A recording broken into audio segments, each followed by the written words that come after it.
पादपों में श्वसन। हम सभी जीवित रहने के लिए सांस लेते हैं, लेकिन जीवन के लिए सांस लेना इतना आवश्यक क्यों है? जब हम सांस लेते हैं तब क्या होता है? क्या सभी जीवधारी, चाहे पादप हो या सूक्ष्म जीव, सांस लेते हैं? यदि ऐसा है तो कैसे? सभी जीवधारियों को अपने दैनिक जीवन में अवशोषण, परिवहन, गति, प्रजनन जैसे कार्य करने हेतु और यहाँ तक कि सांस लेने हेतु भी ऊर्जा की आवश्यकता होती है। यह सभी ऊर्जा कहाँ से आती है? हम जानते हैं कि ऊर्जा के लिए हम भोजन करते हैं, लेकिन ये ऊर्जा भोजन से कैसे प्राप्त होती है? यह ऊर्जा कैसे उपयोग में आती है? क्या सभी प्रकार के खाद्य पदार्थ से समान प्रकार की ऊर्जा मिलती है? क्या पादप भोजन करते हैं? पादप यह ऊर्जा कहाँ से प्राप्त करते हैं? और सूक्ष्म जीव इस ऊर्जा का की आवश्यकता के लिए भोजन करते हैं? उपरोक्त किए गए अनेक प्रश्नों से आपको आश्चर्य हो रहा होगा कि इनमें बहुत अधिक सामंजस्य नहीं है, लेकिन वास्तव में सांस लेने की प्रक्रिया व खाद्य पदार्थ से मुक्त होने वाली ऊर्जा की प्रक्रिया में बहुत अधिक संपदा होती है। हम यह समझने का प्रयास करें कि यह कैसे होता है। जीवन विधि के लिए आवश्यक सभी ऊर्जा कुछ बृहद अणुओं के ऑक्सीकरण से प्राप्त होती है, जिसे खाद्य पदार्थ कहते हैं। केवल हरे पादप व नीले हरित जीवाणु अपना भोजन स्वयं संश्लेषित कर सकते हैं। ये प्रकाश संश्लेषण विधि द्वारा प्रकाशीय ऊर्जा को रासायनिक ऊर्जा में परिवर्तित करके कार्बोहाइड्रेट, ग्लूकोज, सुक्रोज और स्टार्च के रूप में संचित करते हैं। हमें यह याद रखना चाहिए कि हरे पादप में भी सभी कोशिकाओं, ऊतकों, अंगों में प्रकाश संश्लेषण नहीं होता। केवल वे कोशिकाएं जिनमें क्लोरोप्लास्ट है वे ही वे ही प्रकाश संश्लेषण करती हैं। चूंकि हरे पादपों में सभी अंग, ऊतक व कोशिकाओं की हरी नहीं होती है, इसीलिए इनमें ऑक्सीकरण के लिए खाद्य पदार्थ की आवश्यकता होती है। इसीलिए खाद्य पदार्थ का अहरित भागों में परिवहन होता है। प्राणी परपोषी होते हैं, इसीलिए वे अपना भोजन पादपों से परोक्ष शाकाहारी या अपरोक्ष मांसाहारी रूप में प्राप्त करते हैं। मृत जीवी जैसे कवक, मृत या सड़े गले पदार्थों पर निर्भर रहते हैं। यह जान लेना अति महत्वपूर्ण है कि जीवन में सांस लेते हुए आवश्यक सभी खाद्य पदार्थ प्रकाश संश्लेषण द्वारा प्राप्त होते हैं। इस अध्याय में कोशिकीय सांस अथवा कोशिका में खाद्य पदार्थों के टूटने से निकलने वाली ऊर्जा की क्रिया विधि तथा एटीपी के संश्लेषण को समझाया गया है। निसंदेह प्रकाश संश्लेषण क्लोरोप्लास्ट से संपन्न होता है यूकैरियोटिक में, जबकि ऊर्जा प्राप्त करने के लिए कॉम्प्लेक्स अणुओं का विघटन से कोशिका द्रव्य तथा माइटोकॉन्ड्रिया में होता है। वह भी केवल यूकैरियोटिक में, जबकि कोशिकाओं में कॉम्प्लेक्स अणुओं में C कार्बन एक बंध कार्बन आबंध के ऑक्सीकरण होने पर प्राप्त पर्याप्त मात्रा में ऊर्जा का मुक्त होना सांस कहलाता है। इस प्रक्रिया में जिस यौगिक का ऑक्सीकरण होता है उसे श्वसनीय क्रियाधार कहते हैं। प्रायः कार्बोहाइड्रेट के ऑक्सीकरण से ऊर्जा मुक्त होती है, किंतु कुछ पादपों में विशेष परिस्थितियों में प्रोटीन, वसा तथा यहाँ तक कि कार्बनिक अम्ल भी श्वसनीय क्रियाधार के रूप में प्रयोग में आ सकते हैं। कोशिका के अंदर ऑक्सीकरण के दौरान श्वसनीय क्रियाधार में स्थित संपूर्ण ऊर्जा कोशिका में एक साथ मुक्त नहीं होती। यह एंजाइम द्वारा निर्मित चरणबद्ध धीमी अभिक्रियाओं के रूप में मुक्त होती है, जो रासायनिक ऊर्जा एटीपी के रूप में एकत्रित हो जाती हैं। यहाँ यह समझ लेना आवश्यक है कि सांस में ऑक्सीकरण द्वारा निकलने वाली ऊर्जा सीधे उपयोग में नहीं आती या संभवतः नहीं भी हो सकती है, किंतु यह एटीपी के संश्लेषण के उपयोग में आती है तथा इस ऊर्जा को जहाँ भी आवश्यकता होती है ये टूट जाती है। इसी कारण से एटीपी कोशिका के लिए ऊर्जा मुद्रा का कार्य करती है। एटीपी में संचित ऊर्जा जीवधारियों की विभिन्न ऊर्जा आवश्यकताओं प्रक्रियाओं में उपयोग में आती है। सांस के दौरान निर्मित कार्बनिक पदार्थ कोशिका में दूसरे अणुओं के संश्लेषण के लिए पूर्वगामी के रूप में काम आते हैं। क्या पादप सांस लेते हैं? इस प्रश्न का कोई परोक्ष उत्तर नहीं है। हाँ, पादपों में सांस हेतु ऑक्सीजन O2 की आवश्यकता होती है और वे कार्बन डाइऑक्साइड CO2 को मुक्त करते हैं। इसी कारण से पादप में ऐसा व्यवस्था है जिसमें ऑक्सीजन O2 की उपलब्धता सुनिश्चित होती है। पादपों में प्राणियों की तरह गैसीय आदान प्रदान हेतु विशिष्ट अंग नहीं होते, बल्कि उनमें इस उद्देश्य से रंध्र व वातरंध्र मिलते हैं। पौधे बिना श्वसन अंग के कैसे श्वसन करते हैं, इसके कई कारण हो सकते हैं। प्रथम कारण यह कि पादपों का प्रत्येक भाग अपनी गैसीय आदान प्रदान की आवश्यकता का ध्यान रखता है। पादप के एक भाग से दूसरे भाग में गैसों का परिवहन बहुत कम होता है। दूसरा कारण यह है कि पादपों में गैसों के आदान प्रदान की बहुत अधिक मांग नहीं होती। पादप के विभिन्न भागों में मूल, तना व पत्ती में श्वसन जंतुओं की अपेक्षा बहुत ही धीमी दर से होता है। केवल प्रकाश संश्लेषण के दौरान गैसों का अत्यधिक आदान प्रदान होता है तथा प्रत्येक पत्ती पूर्णतः इस प्रकार के अनुकूलित होती है कि इस अवधि के दौरान अपनी आवश्यकता का ध्यान रखती है। जब कोशिका श्वसन करती है, ऑक्सीजन की उपलब्धता की कमी कोई समस्या नहीं होती है, क्योंकि कोशिका में प्रकाश संश्लेषण के दौरान ऑक्सीजन निकलती है। तृतीय कारण यह है कि बड़े स्थूल पादपों में गैस अधिक दूरी तक विसरित नहीं होती है। पादपों में प्रत्येक सजीव कोशिका पादपों की सतह के बिल्कुल पास स्थित होती है। यह पत्ती के लिए सत्य कथन है। आप यह पूछ सकते हैं कि मोटे काष्ठीय तनों और मूल के लिए क्या होता है। तना में सजीव कोशिकाएं छाल के नीचे पतली सतह के रूप में व्यवस्थित रहती है। इनमें भी छिद्र होते हैं जिन्हें वातरंध्र कहते हैं। भीतर की कोशिकाओं मृत होती है तथा यांत्रिक सहायता प्रदान करती हैं। अतः पादपों की अधिकांश कोशिकाओं की सतह हवा के संपर्क में होती है। यह पेरेकाइम कोशिकाओं के द्वारा इस कार्य को आगे बढ़ाते हैं, जो कि वायु रिक्तिकाओं के आपस में जुड़े हुए जाल रूपी संरचना के कारण संभव होती है। ग्लूकोज के नियंत्रित संपूर्ण ऑक्सीकरण दहन से अंतिम उत्पाद के रूप में कार्बन डाइऑक्साइड CO2 तथा जल H2O के साथ ऊर्जा निकलती है, जिसका सर्वाधिक भाग ऊष्मा के रूप में निकल जाता है। यदि यह ऊर्जा कोशिका के लिए आवश्यक है तो इसका उपयोग कोशिका में दूसरे अणुओं के संश्लेषण में होना चाहिए। C6H12O6 + 6O2 से 6CO2 + 6H2O+ ऊर्जा। पादप कोशिकाएं इस तरह से भोजन बनाती हैं कि ग्लूकोज अणु के अपचयन से निकलने वाली संपूर्ण ऊर्जा मुक्त ऊष्मा के रूप में न निकल पाए। मुख्य बात यह है कि ग्लूकोज का ऑक्सीकरण एक चरण में न होकर छोटे छोटे अनेक चरणों में होती है, जिनमें कुछ चरण इतने बड़े होते हैं कि इनमें निकलने वाली पर्याप्त ऊर्जा ATP के संश्लेषण में उपयोग में आ जाती है। यह कैसे होता है? वास्तव में यही सांस का इतिहास है। ऑक्सीजन की क्रिया विधि के दौरान ऑक्सीजन का उपयोग होता है तथा कार्बन डाइऑक्साइड जल तथा ऊर्जा उत्पाद के रूप में निकलती है। दहन क्रिया के लिए ऑक्सीजन की आवश्यकता होती है, परंतु कुछ कोशिकाएं ऑक्सीजन की उपस्थिति तथा अनुपस्थिति में भी जीवित रहती हैं। क्या आप ऐसी परिस्थितियों के बारे में और जीवों में सोच सकते हैं जहां ऑक्सीजन उपलब्ध नहीं होता? विश्वास करने के लिए पर्याप्त कारण है कि प्रथम कोशिका इस ग्रह पर ऐसा वातावरण में मिली थी जहां ऑक्सीजन उपलब्ध नहीं थी। आज भी उपलब्ध सजीवों में हम जानते हैं कि कुछ ऑक्सीजन रहित वातावरण हेतु अपने को अनुकूलित कर चुके हैं। इनमें से कुछ विकल्प अनाक्सी हैं, जबकि कुछ के लिए अनाक्सी स्थिति की आवश्यकता अविकल्पीय होती है। हर स्थिति में सभी जीवों में एंजाइम तंत्र होता है जो ग्लूकोज को बिना ऑक्सीजन की सहायता से आंशिक रूप से ऑक्सीकृत करता है। इस प्रकार ग्लूकोज का पायरुविक अम्ल में विघटन ग्लाइकोलिसिस कहलाता है। Glycolysis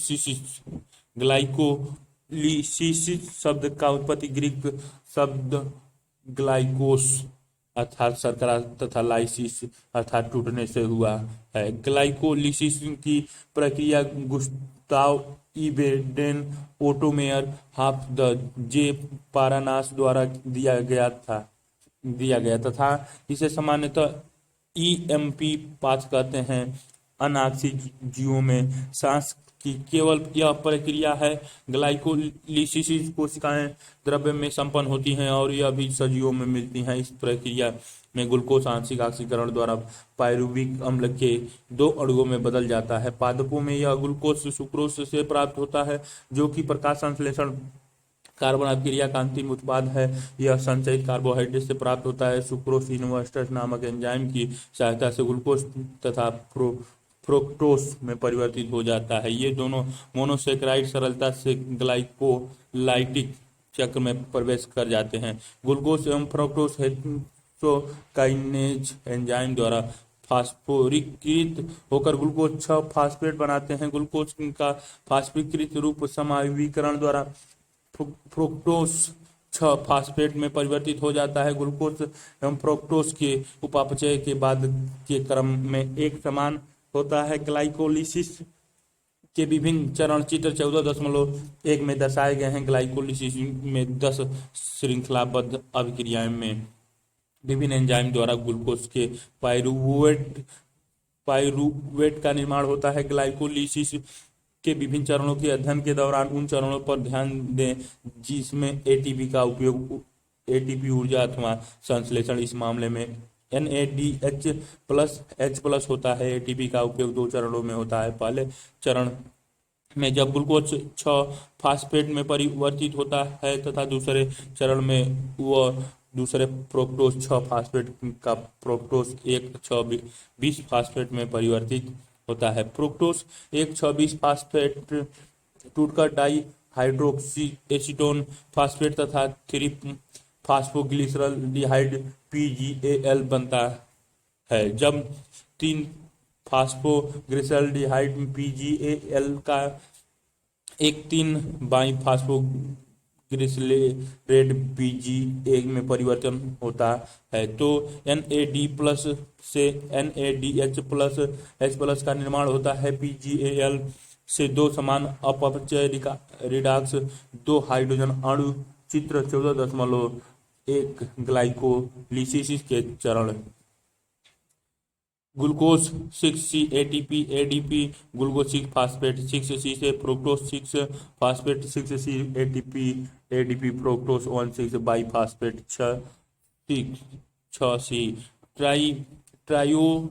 ट्राइयोज phosphate glyceraldehyde 3 phosphate 3C NAD+ triose phosphate hydroxy acetone phosphate 3C NADH+ H+ 2 into triose phosphate एवं comma 3 bi phosphoglyceric 3C ADP से ATP 2 ट्राइयोज फास्फेट 3 फास्फोग्लिसरिल अम्ल 3C 2 into 2 फास्फोग्लिसरिल अम्ल H2O 2 phosphoenol pyruvate ADP ATP 2 into pyruvic 3C बनता है। Pyruvic नीचे प्राप्त होता है। हाइड्रोजन अणु पृथक होकर NAD के एक अणु की ओर स्थानांतरित होता है। PGAL ऑक्सीकृत होकर कार्बनिक फास्फेट से मिलकर BPGA में परिवर्तित हो जाता है। DPGA का 3 फास्फोग्लिसरिक अम्ल में परिवर्तन ऊर्जा उत्पादन करने वाली प्रक्रिया है। इस ऊर्जा को उपयोग ATP निर्माण में होता है। PEP का पाइरुविक अम्ल में परिवर्तन के दौरान भी ATP का निर्माण होता है। क्या तुम यह गणना कर सकते हो कि एक अणु से कितने ATP के अणु का प्रत्यक्ष रूप से संश्लेषण होता है? पाइरुविक अम्ल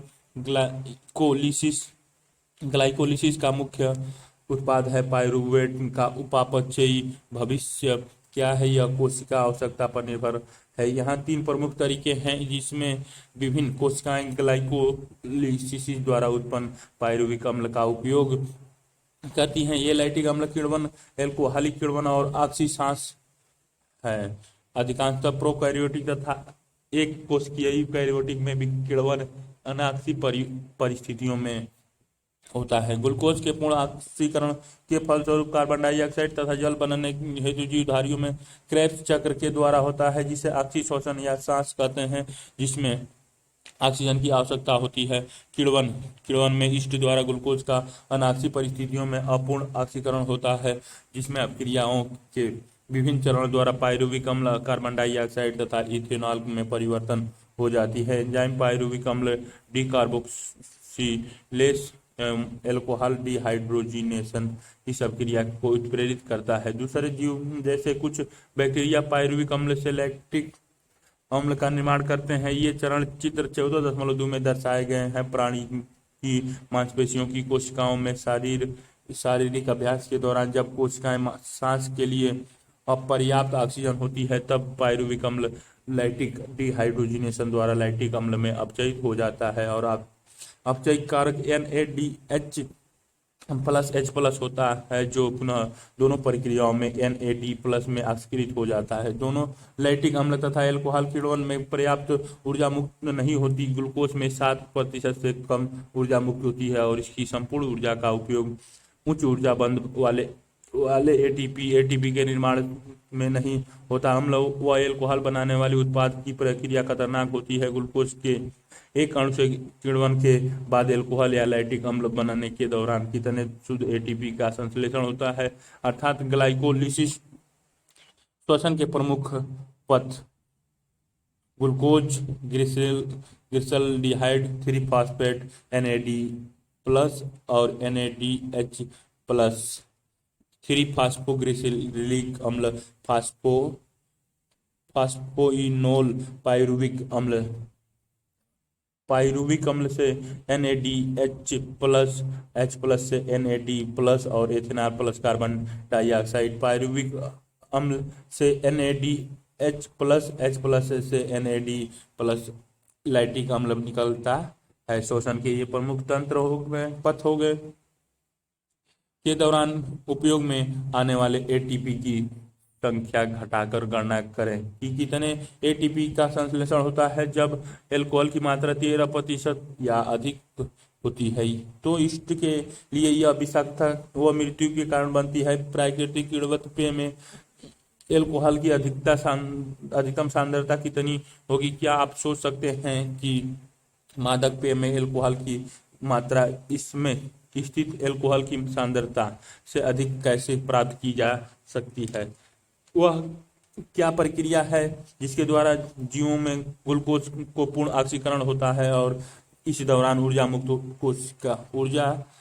ऊर्जा कोशिकीय उपापचय की आवश्यकता के अनुसार बहुत से ATP अणुओं का संश्लेषण करते हैं। यूकैरियोटिक में ये सभी चरण माइटोकॉन्ड्रिया में संपन्न होते हैं, जिसके लिए ऑक्सीजन की आवश्यकता होती है। सांस वह प्रक्रिया है जिसके द्वारा रासायनिक पदार्थों का ऑक्सीजन की उपस्थिति में पूर्ण ऑक्सीकरण होता है तथा जिसके पश्चात कार्बन डाइऑक्साइड, जल तथा ऊर्जा निकलती है। इस प्रकार का सांस सामान्यतः उच्च जीवों में मिलता है। हम इन प्रक्रियाओं को अगले खंड में पढ़ेंगे। ऑक्सीशोषण सांस माइटोकॉन्ड्रिया में होने वाली ऑक्सीशोषण के दौरान ग्लाइकोलिसिस का अंतिम उत्पाद पायरुवेट कोशिका द्रव्य से माइटोकॉन्ड्रिया में परिवहन किया जाता है। ऑक्सीशोषण की मुख्य घटनाएं निम्नलिखित हैं। पायरुवेट का चरणबद्ध क्रम में पूर्ण ऑक्सीकरण के उपरांत सभी हाइड्रोजन परमाणु पृथक होते हैं, जिसमें 3 कार्बन डाइऑक्साइड के अणु भी मुक्त होते हैं। हाइड्रोजन परमाणु से पृथक हुए इलेक्ट्रॉन ऑक्सीजन अणु की ओर जाते हैं, जिसके परिणाम स्वरूप ATP का संश्लेषण होता है। सबसे अधिक रोचक बात यह है कि इसकी पहली प्रक्रिया माइटोकॉन्ड्रिया के आधात्री में संपन्न होती है, जबकि द्वितीय प्रक्रिया माइटोकॉन्ड्रिया की भीतरी झिल्ली पर संपन्न होती है। कोशिका द्रव्य में उपस्थित कार्बोहाइड्रेट के ग्लाइकोलिटिक अपचयन द्वारा बनने वाले पायरुवेट माइटोकॉन्ड्रिया की अधात्री में प्रवेश करता है, जो ऑक्सीकृत कार्बोक्सिलीकरण की कॉम्प्लेक्स सामूहिक क्रिया द्वारा पायरुवेट डिहाइड्रोजिनेशन एंजाइम्स द्वारा प्रेरित होता है। पायरुविक डिहाइड्रोजिनेशन अभिक्रियाओं में कई सह एंजाइम भाग लेते हैं, जैसे NAD प्लस तथा A सह एंजाइम है। पायरुविक अम्ल plus COA plus NAD plus Mg2 plus pyruvate dehydrogenation acetyl CA plus CO2 plus NADH+H+ देती है। इस प्रक्रिया के दौरान पायरुविक अम्ल के दो अणुओं का उपापचय में NADH के दो अणुओं का निर्माण होता है। ग्लाइकोलिसिस के दौरान ग्लूकोज के एक अणु से निर्मित होता है। एसिटाइल CoA चक्र पथ का ट्राई कार्बोक्सिलिक अम्ल चक्र में प्रवेश करता है, जिसे साधारणतः वैज्ञानिक हैंस क्रैब की खोज के कारण क्रेब्स चक्र कहते हैं। ट्राई कार्बोक्सिलिक अम्ल चक्र TCA चक्र का प्रारंभ एसिटाइल समूह के ऑक्सोल एसिटिक अम्ल OAA तथा जल के साथ संघनन से होता है और सिट्रिक अम्ल का निर्माण होता है। चित्र 14.3 यह अपक्रिया सिंथेसिस एंजाइम द्वारा होती है तथा CoA का एक अणु मुक्त होता है, तब सिट्रेट आइसोसिट्रेट में समन्वित हो जाता है। यह डीकार्बोक्सिलीकरण के दो लगातार चरणों के रूप में होता है। इसके उपरांत एल्फा कीटो ग्लूटेरिक अम्ल तत्पश्चात सक्सिनाइल CoA का निर्माण होता है। सिट्रिक अम्ल के बचे हुए चरणों में सक्सिनाइल CaOAA ऑक्सिलो एसिटिक अम्ल में अक्सरित होकर चक्र को आगे बढ़ाने में सहायक होता है। सक्सिनाइल CoA में सक्सिनिक अम्ल के रूपांतरण के दौरान GTP के एक अणु का निर्माण होता है। इस क्रियाधार स्तरीय फास्फोरिलीकरण कहते हैं। इन युग्मित अभिक्रियाओं में GDP में रूपांतरित हो जाता है तथा ADP से ATP का निर्माण होता है। चक्र में 3 स्थान होते हैं, जिन्हें NAD+ का तथा NADH+H+ में अपचयित होता है और एक स्थान पर FAD+ का FADH2 में अपचयन होता है। TCA चक्र द्वारा एसिटिल CoA का कोएंजाइम्स अम्ल के निरंतर ऑक्सीकरण हेतु ऑक्सोलो एसिटिक अम्ल के पुनर्निर्माण की आवश्यकता होती है, तो जो चक्र का प्रथम सदस्य इसके साथ साथ NAD+ तथा FAD+ का NADH व FADH2 से क्रमशः पुनः उत्पाद होता है। अतः सांस की इस अवस्था के समीकरण को संक्षिप्त में निम्नवत लिखा जा सकता है। पायरुविक अम्ल +4 NAD+ FAD+ H2O ADP PI mitochondrial अधात्री 3CO2 4 NADH 4H+ FADH2 ATP। अब तक हम देख चुके हैं कि TCA चक्र में ग्लूकोज के विखंडन से कार्बन डाइऑक्साइड CO2 निकलती है। NADH+H+ के 8 अणु, FADH2 के 2 अणु तथा 2 ATP अणु का निर्माण होता है। आपको आश्चर्य हो रहा होगा कि अभी तक सांस की चर्चा के दौरान न ही कहीं पर ऑक्सीजन का तथा न ही कहीं पर ATP के बहुत सारे अणुओं का निर्माण की चर्चा हुई है। अब संश्लेषित NADH पर H+ तथा FADH2 का क्या भूमिका होगी, हम अब समझना होगा कि सांस में ऑक्सीजन की भूमिका तथा ATP का निर्माण कैसे होता है।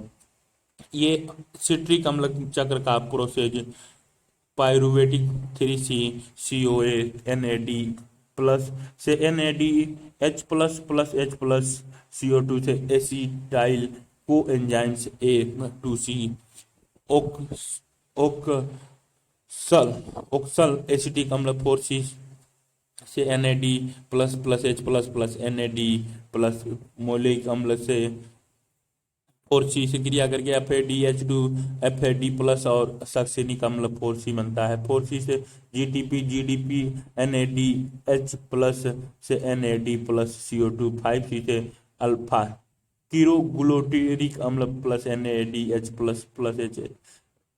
बनता है। NAD+ CO2 से 6C सिट्रिक अम्ल दोबारा बन जाता है। ये सिट्रिक अम्ल का चक्र प्रदर्शित करता है। इलेक्ट्रॉन परिवहन तंत्र तथा ऑक्सीकरण फास्फोरिलीकरण सांस प्रक्रिया के अगले चरण में NADH+H+ तथा FADH2 में संचित ऊर्जा मुक्त व उपयोग में लाना है। यह तब संपादित होता है जब उनका ऑक्सीकरण इलेक्ट्रॉन परिवहन तंत्र द्वारा होता है तथा इलेक्ट्रॉन ऑक्सीजन पर चला जाता है तथा पानी का निर्माण होता है।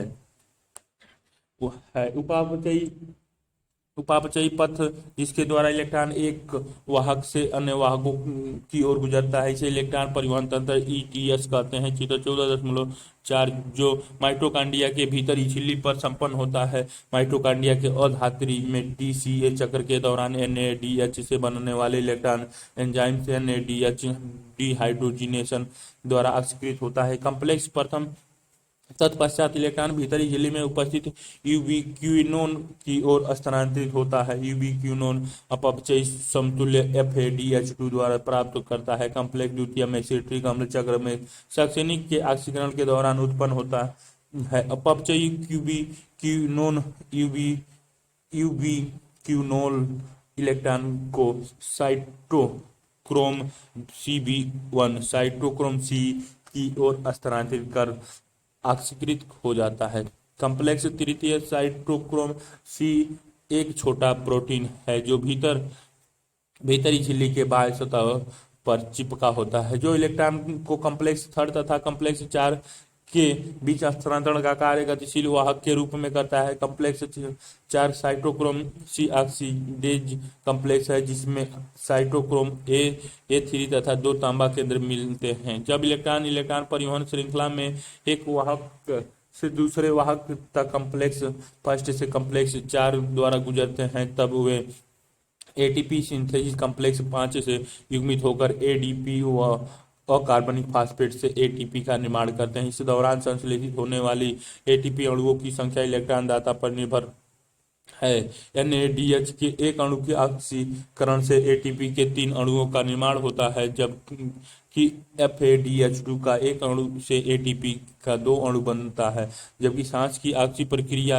ऑक्सीजन की उपस्थिति में ही संपन्न होती है। प्रक्रिया के अंतिम चरण में ऑक्सीजन की भूमिका सीमित होती है। यद्यपि ऑक्सीजन की उपस्थिति अत्यावश्यक है, क्योंकि यह पूरे तंत्र से H2 हाइड्रोजन की मुक्त कर पूरी प्रक्रिया को संचालित करती है। ऑक्सीजन अंतिम इलेक्ट्रॉन ग्राही के रूप में कार्य करता है।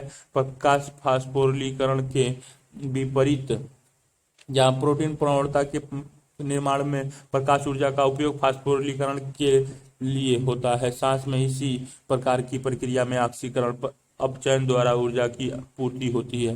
फलस्वरूप इस कारण से हुई क्रियाविधि को ऑक्सीकारी फास्फोरिलीकरण कहते हैं। चित्र 14.4 इलेक्ट्रॉन तंत्र का ये रूप दिखाया गया।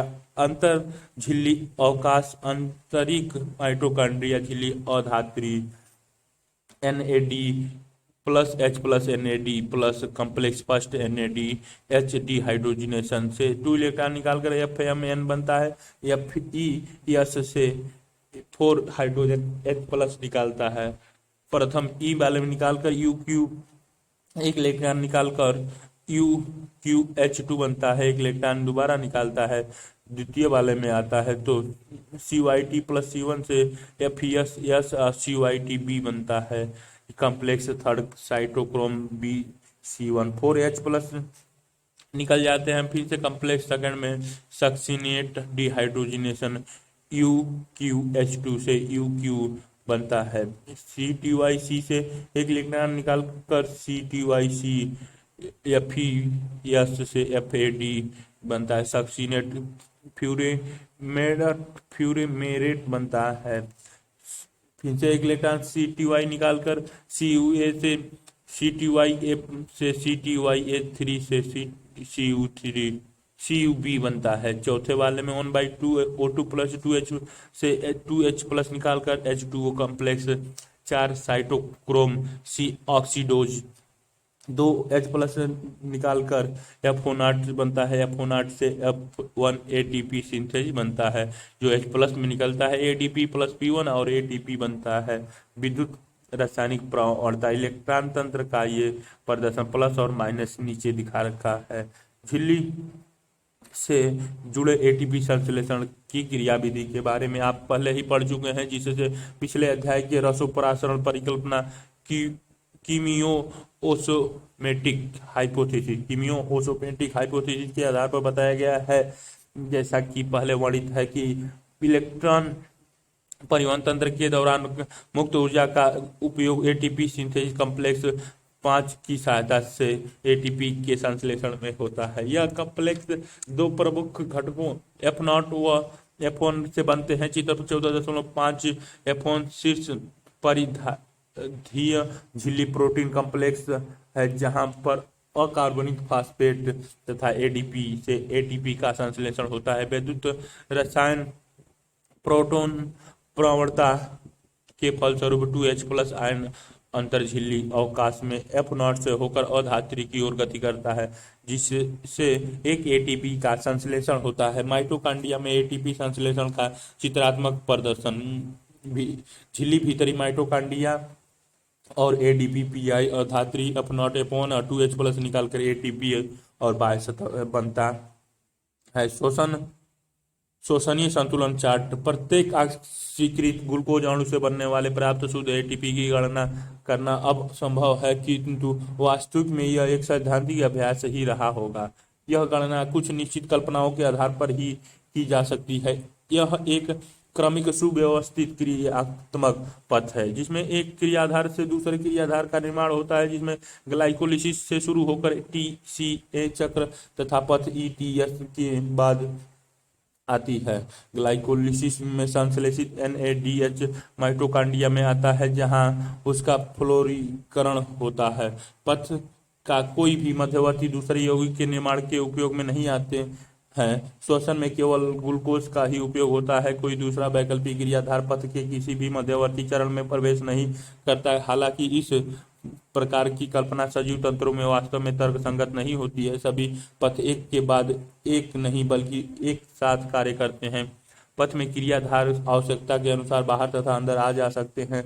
आवश्यकता अनुसार एटीपी का उपयोग हो सकता है। एंजाइम की क्रिया की दर को अनेकों विधियों द्वारा नियंत्रित किया जाता है। फिर भी यह क्रिया करना उपयोगी है, क्योंकि सजीव तंत्र में ऊर्जा का निष्करण एवं संग्रहण हेतु उसकी दक्षता सराहनीय है। अतः ऑक्सी श्वसन के दौरान ग्लूकोज के एक अणु से एटीपी के 36 अणु का शुद्ध प्राप्ति होती है।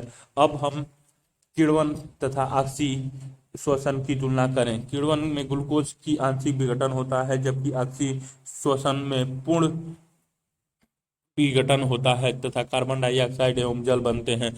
किण्वन में ग्लूकोज के एक अणु में पाइरुविक अम्ल बनने के दौरान एटीपी के शुद्ध 2 अणुओं की प्राप्ति होती है, जबकि ऑक्सी श्वसन में बहुत अधिक एटीपी के अणु बनते हैं। किण्वन में NADH का NAD+ में ऑक्सीकरण मंद गति से होता है, जबकि ऑक्सी श्वसन में अभिक्रिया तीव्र गति से होती है।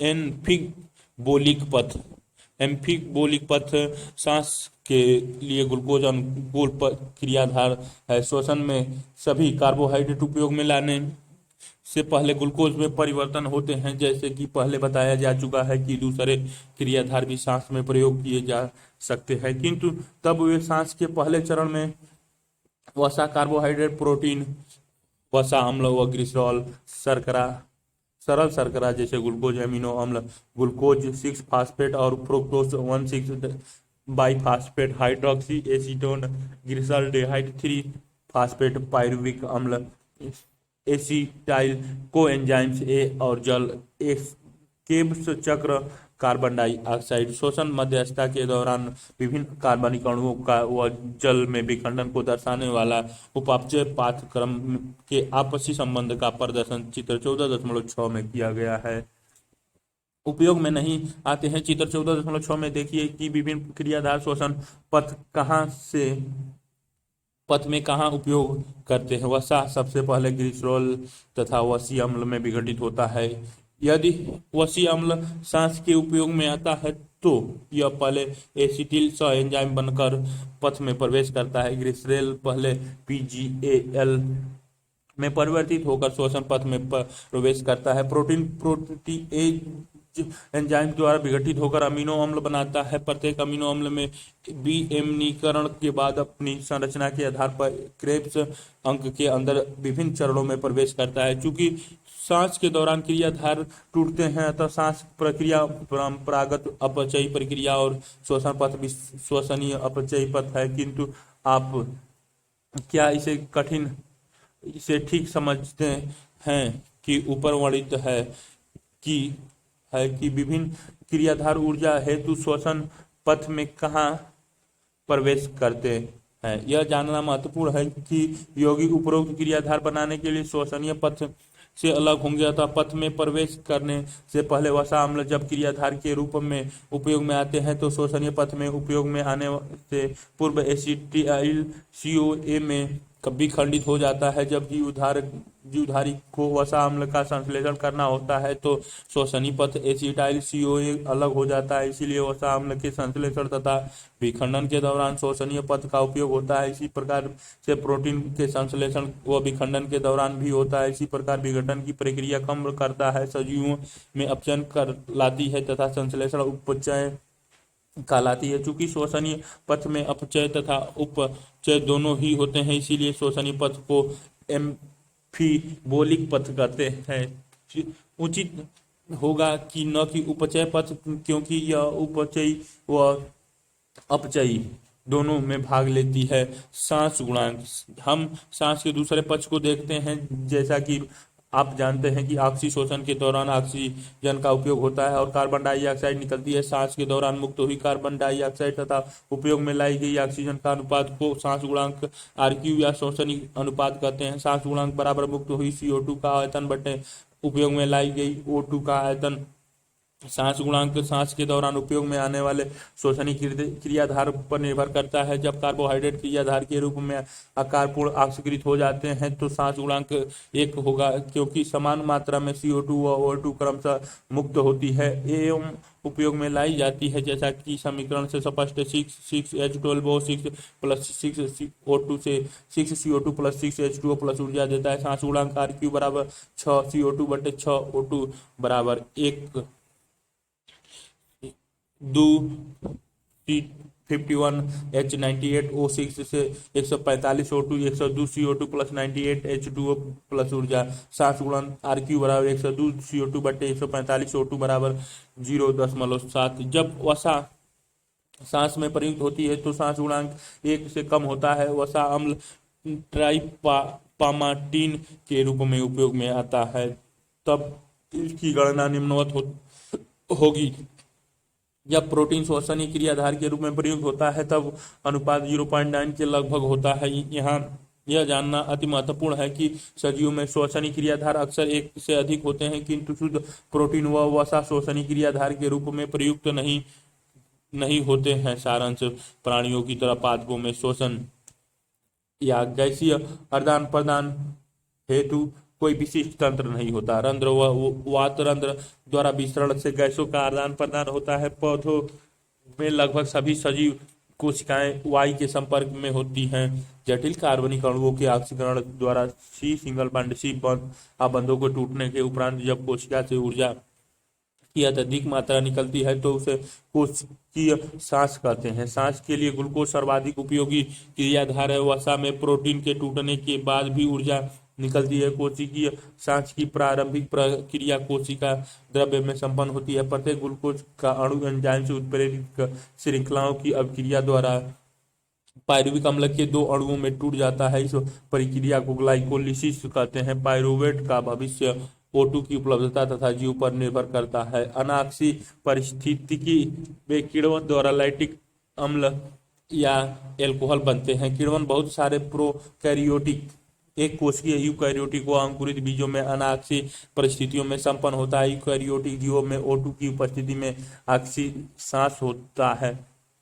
पायरुविक अम्ल का माइटोकॉन्ड्रिया में परिवहन के बाद एसिटाइल CoA में रूपांतरण होता है, साथ ही CO2 निकलती है। तत्पश्चात एसिटाइल CoA TCA पथ अथवा क्रेब्स चक्र में प्रवेश करते हैं, जो माइटोकॉन्ड्रिया के अधात्री में होता है। क्रेब्स चक्र में NADH प्लस H प्लस तथा NADH2 बनते हैं। इन अणुओं व NADH प्लस H प्लस जो ग्लाइकोलिसिस के दौरान बनता है, इनकी ऊर्जा का उपयोग ATP के संश्लेषण में होता है। यह सूक्ष्म कणिका के अंतर्झिली पर स्थित वाहकों के तंत्र, जिसे इलेक्ट्रॉन परिवहन का तंत्र कहते हैं, के द्वारा संपन्न होती है। जब इलेक्ट्रॉन इस तंत्र से होकर गति करता है तो निकलने वाली पर्याप्त ऊर्जा एटीपी का संश्लेषण होता है। इसे ऑक्सीकारी फास्फोरिलीकरण कहते हैं। इस प्रक्रिया में अंततः अंतिम इलेक्ट्रॉन ग्राही O2 होता है, जो पानी में अपचयित हो जाता है।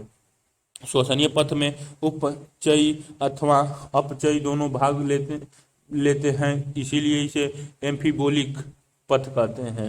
सांस गुणांक सांस के दौरान में आने वाली श्वसन क्रिया आधार पर निर्भर करता